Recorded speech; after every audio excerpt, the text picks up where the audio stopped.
आशा की किरण YouTube channel में आपका स्वागत है प्रिय दोस्तों। परमेश्वर की प्रशंसा करते हुए यह मधुर गीत सुने और फिर संदेश की ओर आगे बढ़ें।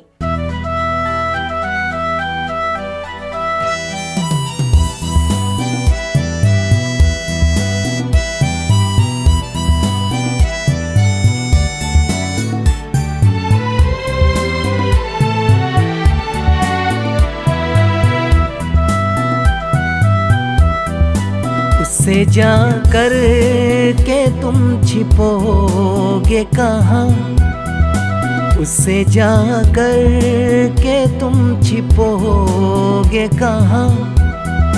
वो तो है हर जगह, वो है हर जगह, वो तो है हर जगह, वो है हर जगह। उससे जा कर के तुम छिपोगे कहाँ, उससे जा कर के तुम छिपोगे कहाँ। वो तो है हर जगह, वो है हर जगह, वो तो है हर जगह, वो है हर जगह।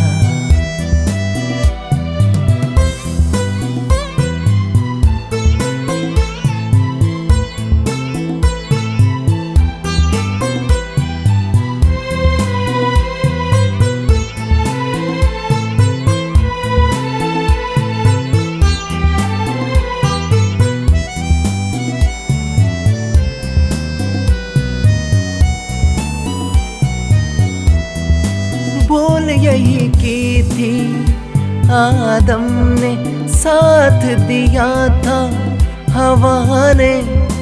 जा छिप गए थे झाड़ी में, पकड़े गए, पकड़े गए। बोल यही की थी आदम ने, साथ दिया था हवा ने। जा छिप गए थे झाड़ी में, पकड़े गए, पकड़े गए। पाप करके यूं तुम छिपोगे कहाँ, पाप करके यूं तुम छिपोगे कहाँ। वो तो है हर जगह, वो है हर जगह, वो तो है हर जगह, वो है हर जगह।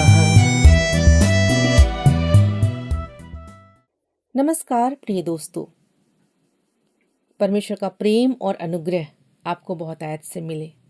आशा करती हूँ परमेश्वर की कृपा के निमित्त आप कुशल पूर्वक हैं, और अगर किसी भी प्रकार से आप अशांत हैं, परेशानी में हैं या बेचैन हैं, तब भी मैं आपके लिए प्रार्थना करती हूँ कि परमेश्वर का अपार प्रेम और शांति आपके जीवन में कार्य करे। मित्र, अब हम रोमियो के पत्र के पहले अध्याय के बिल्कुल अंतिम भाग में पहुंच चुके हैं, जिसमें हम विशेष करके परमेश्वर के क्रोध के रहस्य के बारे में परिचित होते हैं, या कहें हम परमेश्वर की नाराजगी को देखने का प्रयास कर सकते हैं। संत पौलुस इस भाग की शुरुआत यह बतलाते हुए करते हैं कि स्वर्ग से परमेश्वर का क्रोध उन सभी प्रकार की अधार्मिकता और दुष्टता के विरुद्ध प्रकट होता है जो सत्य को दबाते हैं, जो उस परमेश्वर को पहचानने और उसका सम्मान करने से इनकार करते हैं जिसने सब कुछ को बनाया है। मित्र, आप सोचेंगे कि परमेश्वर का क्रोध क्या है? जी हाँ, यह वह नहीं है जो आम तौर पर हम सोचते हैं, अर्थात अतार्किक या कहें तर्कहीन, उग्र और घृणा से भरा हुआ क्रोध। मैं आपको बता दूं मित्र कि परमेश्वर एक उग्र तानाशाह नहीं है, नैतिक बुराई के विरुद्ध उसका क्रोध कभी भी तुच्छ और द्वेषपूर्ण नहीं होता है।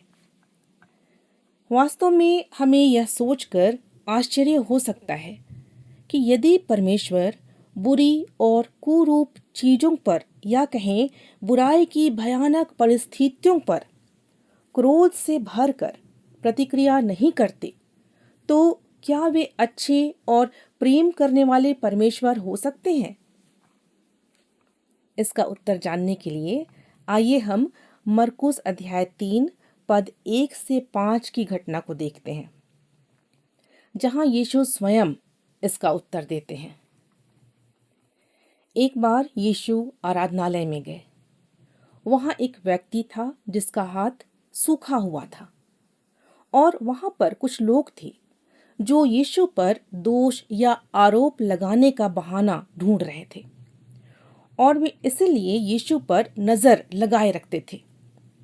वे चाहते थे कि सब्त के दिन यीशु उस व्यक्ति को चंगा करता है या नहीं, इस बात को देखें। और ऐसे समय में यीशु ने उस व्यक्ति से कहा कि बीच में खड़े हो या सामने खड़े हो। फिर यीशु ने उन्हीं लोगों से पूछा कि सब्त के दिन क्या करना उचित है, भलाई करना या बुराई करना, प्राण को बचाना या मारना। लेकिन वे चुप रहे। यीशु उनके मन की कठोरता के कारण उदास होकर क्रोध से चारों ओर देखा और उस व्यक्ति से कहा, अपना हाथ आगे बढ़ा। उसने बढ़ाया और उसका हाथ अच्छा हो गया, अर्थात वह पूरी तरह से ठीक हो गया। मित्र, आप देख सकते हैं कि यीशु को क्रोध तो आया, परंतु उसकी प्रतिक्रिया कैसी रही? उसने चुपचाप अपना काम किया। विद्वान कहते हैं मित्र कि दुष्टता के विरुद्ध क्रोध अच्छे बनने का अनिवार्य तत्व है।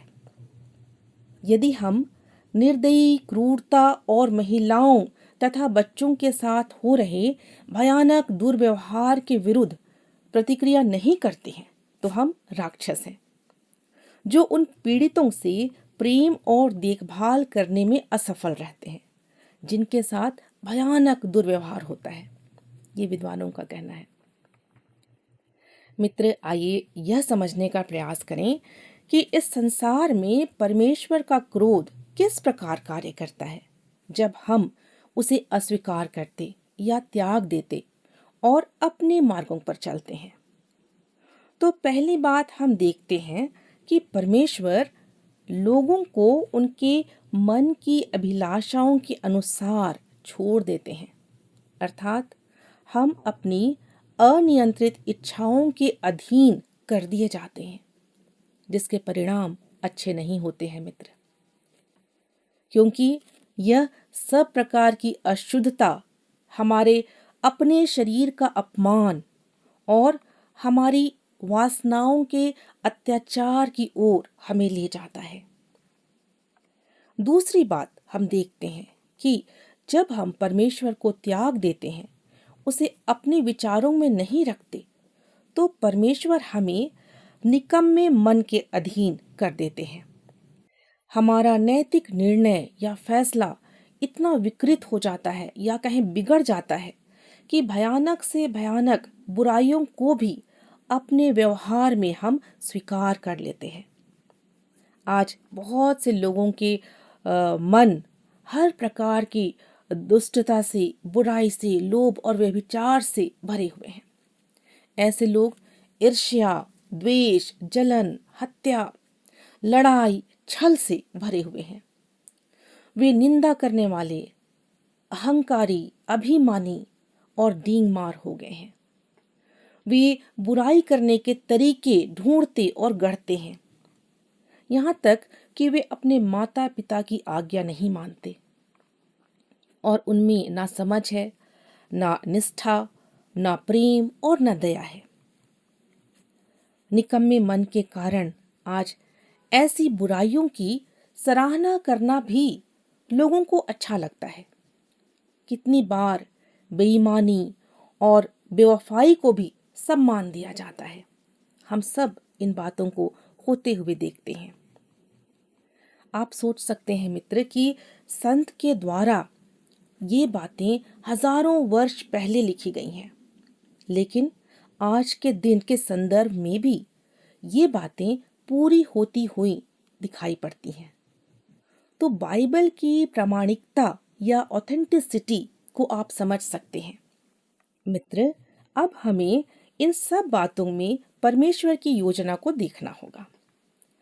परमेश्वर द्वारा हमें त्यागने, हमें परमेश्वर की उपेक्षा करने वाले हमारे अपने तरीकों के अधीन करने के द्वारा एक तरह से क्या परमेश्वर हमें और ज्यादा पाप करने पर मजबूर करते हैं और हमें सजा देते हैं?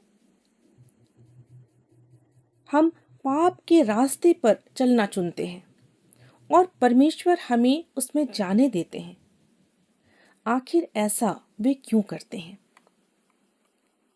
हमें यह समझना होगा मित्र कि परमेश्वर एक प्रेम पूर्ण उद्देश्य से ऐसा करते हैं। त्याग जरूरी नहीं कि स्थायी हो या निराशाजनक हो। जब हम उस गलत रास्ते पर चलते हैं तो संभवतः परमेश्वर हमें सिखाते हैं कि जीवित परमेश्वर को त्यागना और एक गलत रास्ते का चुनाव करना कितनी कठिन और कड़वी बात हो सकती है। गलत राह पर चलते हुए जब हम अपने आप को त्यागा हुआ महसूस करते हैं, तब शायद प्रभु यीशु के द्वारा बताए गए दृष्टांत के अनुसार उड़ाऊ पुत्र की तरह जब हम अपने होश में आएंगे, हम पश्चाताप करेंगे और अपने घर वापस लौटेंगे। प्रिय मित्र, रोमियों के इस पत्र में एक बात स्पष्ट है कि आज सुसमाचार की अत्यंत आवश्यकता है, बहुत आवश्यकता है, क्योंकि मानव जाति भटक गई है। हम सब भटक गए हैं। हम सब के पास अब कोई बहाना नहीं है। और यह बात जब हमारे लिए वास्तविक हो जाएगी, अर्थात जब हम इस सत्य को स्वीकार कर लेंगे, तब हम उस उद्धारकर्ता का स्वागत करने के लिए तैयार होंगे जिसने हमारे लिए स्वयं को दे दिया है। तो मित्रों, परमेश्वर आपकी सहायता करें, आपका मार्गदर्शन करें कि आप वर्तमान परिस्थिति को समझें और परमेश्वर के क्रोध के रहस्य को भी समझें और इन बातों को समझें कि परमेश्वर हमें संभलने का, सुधरने का अवसर देते हैं। कई एक बार जब हम तकलीफ में होते हैं, हम बुराई में ही पड़े रहते हैं, लेकिन फिर भी ये वक्त होता है कि हम परमेश्वर की बातों को समझें, हम परमेश्वर के प्रेम को समझें और बुराई से फिर करके अच्छाई की ओर आ जाएं, परमेश्वर की राह में आ जाएं। परमेश्वर आपकी सहायता करें, बहुत आयत की आशीष दें। आमीन।